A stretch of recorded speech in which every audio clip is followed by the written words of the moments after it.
जय श्री राम दोस्तों। आज मैं आपको बता रहा हूँ कि सिंह राशि के जो जातक हैं उनके जीवन में जबकि क्या है सूर्य नारायण तुला राशि में प्रवेश कर रहे हैं तो इनके जीवन में इनके तुला राशि में प्रवेश करने से क्या क्या प्रभाव पड़ेगा। जबकि यह होता है दोस्तों कि जब कोई भी ग्रह अपनी उच्च राशि में होता है तो वह क्या करता है, अवश्य ही लगभग अच्छा फल प्रदान करता है, मगर जब वह अपनी नीच राशि में होता है तो उस समय वह क्या हो जाता है, एक तरीके से वह विवश हो जाता है। नीच राशि का स्वयं से तात्पर्य समझ लीजिए दोस्तों कि नीचता थोड़ा सा क्या होती है कि कुछ वह अनिष्ट फल ही प्रदान करना शुरू कर देता है।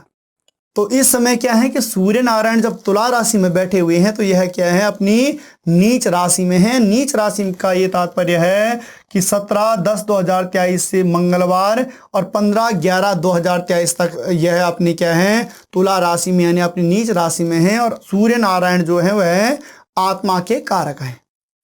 आत्मा यानी दोस्तों हमारा हृदय,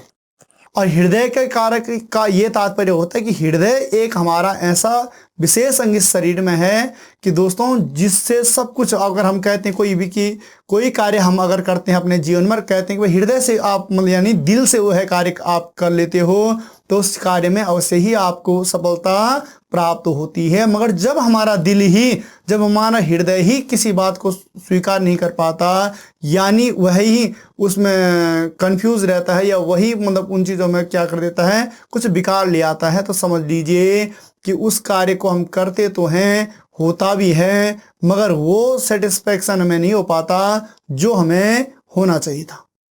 तो यहाँ पर क्या है कि जब आत्मा के कारक भगवान सूर्य नारायण बैठे हुए हैं आपके तृतीय भाव में, इस समय सिंह राशि के जो जातक हैं, एक तो सिंह राशि के स्वामी भी क्या हैं, स्वयं में भगवान सूर्य नारायण, और राशि के स्वामी होने के बावजूद यह आपके तृतीय भाव में बैठे हुए हैं और अपनी नीच राशि में बैठे हुए हैं। तो ये मान लीजिए कि यह आपके जीवन में इस समय क्या फल फलित करने वाले हैं। और यह भाव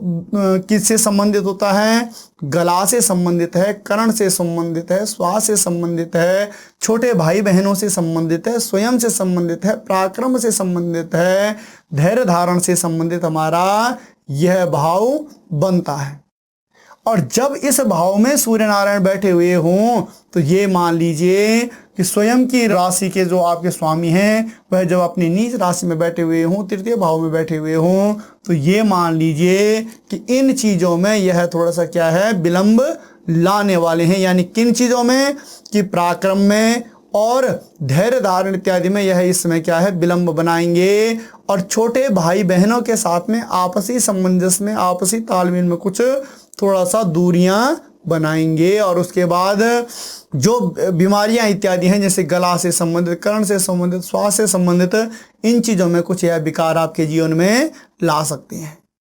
उसके बाद पुनः हम आते हैं प्रथम, द्वितीय और तृतीय दृष्टि इनकी कहाँ पड़ रही है, संतान भाव पे, यानी ये हमारा संतान का भाव होता है, बुद्धि विद्या का भाव होता है, यश का होता है, मंगल कामनाओं का होता है। और जब इन चीज़ों का यह भाव होता है तो ये मान लीजिए कि जब सूर्य नारायण आपके यहाँ पर वो हों तो थोड़ा, अगर हम संतान से संबंधित कुछ अपने जीवन में प्लान इत्यादि कर रहे थे तो उसके लिए भी यह समय क्या है, विलंब कारक हमारा बन रहा है। विद्या बुद्धि के लिए भी यह समय थोड़ा सा क्या है, विलंब कारक बनेगा। मंगल कार्यों से संबंधित भी यह कार्य इस समय क्या है, विलंब इसमें कुछ न कुछ बन सकता है। तो ये मान लीजिए कि इन चीज़ों में थोड़ा विलंब होने के चांसेस यह बनाएगा, क्योंकि सूर्य ऐसे हैं कि यह क्रूर ग्रह माने जाते हैं। क्रूर ग्रह जब ऐसे इस प्रकार से दृष्टिगत होते हैं दोस्तों तो वह क्या करते हैं, थोड़ा सा उन चीज़ों में विलंब उत्पन्न करते हैं। यानी कि कई बार हम बहुत अच्छा प्रयास करने के बावजूद भी हमें सफलता नहीं मिल पाती, तो उसका यही तात्पर्य होता है कि इन कार्यों में यह क्या कर लेंगे, आपके जीवन में विलंब ले आएंगे। उसके बाद पुनः चतुर्थ और पंचम दृष्टि इनकी कहाँ पड़ रही है, आपके जीवन साथी के भाव में पड़ रही है। और जीवन साथी के भाव में जब इनकी पंचम दृष्टि पड़ रही है तो यह क्या है, स्त्री से संबंधित है, काम वासनाओं से संबंधित है। और यह दैनिक व्यवसाय से संबंधित है। तो रोजमर्रा की अगर रही बात, तो किसी प्रकार से अगर आप अपने जीवन में परिवर्तन करना चाहते थे, दैनिक व्यवसाय में कोई परिवर्तन लाना चाहते थे, तो दोस्तों इस समय जैसा चल रहा है वैसे ही उसे चलने दीजिए। किसी प्रकार से उसमें कोई चेंजिंग आपको नहीं लाना है, और दैनिक व्यवसाय जिस प्रकार से आपकी रोजमर्रा चल रही है उसको वैसे ही चलने देना है। उसके बाद पुनः समय परिवर्तन होगा दोस्तों, सारी चीजें होंगी, दैनिक व्यवसाय में उन्नति भी होगी, और प्लस आपके जीवन में अगर कोई परिवर्तन आप करना चाहते थे जॉब से संबंधित, तो वह परिवर्तन भी अवश्य आपको अच्छा फलित करने वाला बनेगा।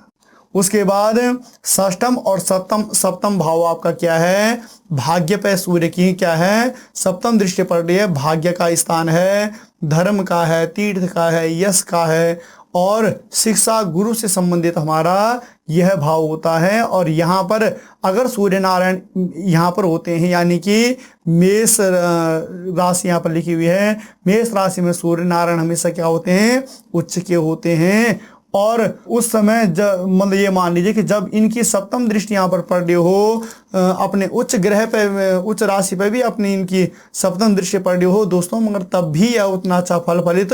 नहीं कर सकता। मगर हाँ, यहाँ अगर आपके धर्म और तीर्थ में रुचि थोड़ा सा दोस्तों बढ़ती है, या गुरु के प्रति, आचार्य के प्रति, शिक्षा के प्रति आपकी रुचि बढ़ती है, तो यकीनन मानिए यह चीजें फिर आपके भाग्यों में चार चांद लाने वाला बनेगा। यानी यह भाग्य उदय भी फिर आपका यहाँ पर क्या कर देगा, फलित अच्छा होने वाला रहेगा। मगर इन चीज़ों में जब आप क्या करोगे, थोड़ा सा दोस्तों, जब हमारा वक्त बुरा होता है तो उस समय क्या होता है कि काफ़ी हद तक नेगेटिविटी यानी नेगेटिव एनर्जी हमें जकड़ लेती है। नेगेटिव एनर्जी जकड़ने का ये तात्पर्य होता है कि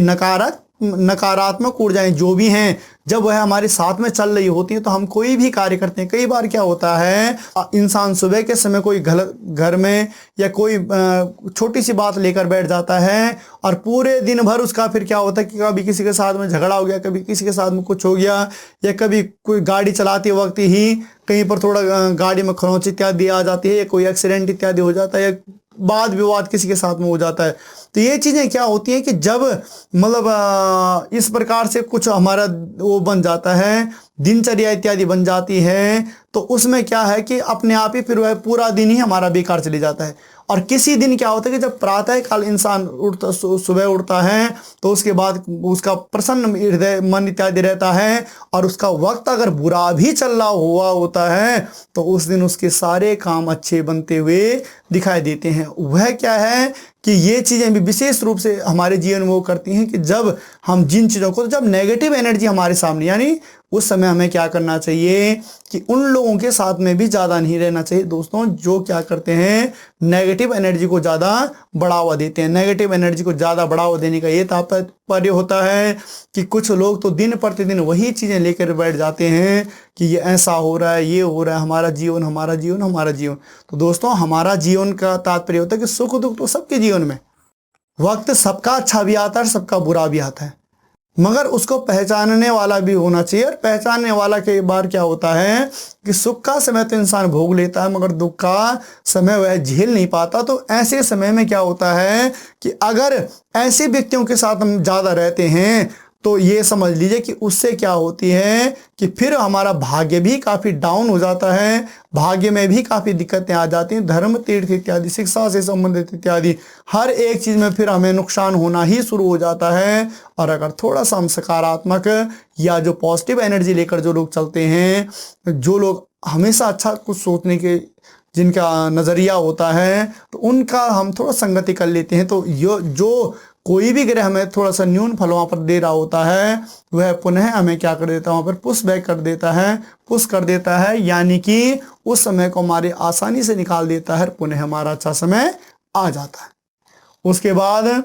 अष्टम और नवम दृष्टि पड़ती के आपके इनकम भाव में, तो इस समय ये मान लीजिए कि इनकम से संबंधित इत्यादि भाव में जब इनकी नवम दृष्टि पड़ रही है, तो इनकम से संबंधित भी जो भाव है वह भी लगभग सम बना रहेगा। लाभ इत्यादि भी लगभग जैसा चल रहा था आपका वैसा ही चलता रहेगा। कुछ न्यूनता अवश्य आ सकती है, मगर बढ़ोतरी अगर हम कहें तो यहाँ पर ऐसा कोई योग बन नहीं रहा। और उसके बाद हर एक चीज़ में मनोकामनाओं में से संबंधित या किसी भी चीज़ से संबंधित थोड़ा सा ये यहाँ पर क्या करेगा, आपके जीवन में रुकावटें उत्पन्न करने वाला रहेगा। और ज्येष्ठ भ्राता से संबंधित भी यह भाव होता है दोस्तों। तो ये मान लीजिए कि इस समय हमें किसी प्रकार से अपने ज्येष्ठ भ्राता के साथ में कोई वाद विवाद नहीं करना है। और अगर आप अपने जीवन को इस प्रकार से, अपने इस समय को इस प्रकार से व्यतीत करते हो तो यकीनन मानिए यह समय आपका आराम से कट भी जाएगा। और जो यह ग्रह हैं, जो इनकी न्यूनता मैंने बताई, इनमें भी कुछ समफल यह आपको प्रदान करना शुरू कर देंगे। तो दोस्तों, आपको हमारा यह वीडियो कैसे लगा, आप इसे लाइक भी करें, कमेंट अवश्य करें। मिलते हैं पुनः एक नई वीडियो में, तब तक के लिए जय श्री राम।